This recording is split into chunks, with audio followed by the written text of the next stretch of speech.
So ಅದಾದ್ಮೇಲೆ gain ಆದ್ನಲ್ಲ 63-64 ಬಂದ್ಮೇಲೆ ಮತ್ತೆ ಫ್ಯಾಟ್ ಲಾಸ್ ಮಾಡಬೇಕು ಅನ್ಸುತ್ತೆ, ಯಾಕಂದ್ರೆ ತುಂಬಾ ಫ್ಯಾಟ್ ಗೈನ್ ಆಗಿದೆ. ಫ್ಯಾಟ್ ಲಾಸ್ ಮಾಡೋದಕ್ಕೆ ನಾನು ಮತ್ತೆ ಕ್ಯಾಲರಿ ಡಿಫಿಸಿಟ್ ಶುರು ಮಾಡಿದೆ.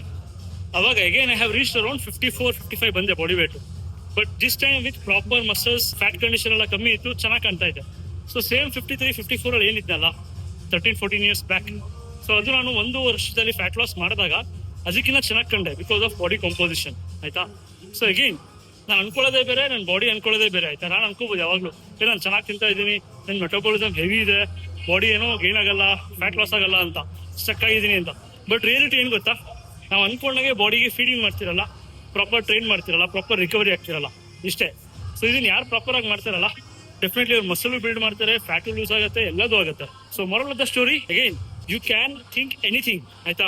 ಬಟ್ ಬಾಡಿಗೆ ಚೀಟ್ ಮಾಡೋಕ್ಕಾಗಲ್ಲ, ಬಾಡಿನ ನಂಬ್ಸಕ್ಕಾಗಲ್ಲ.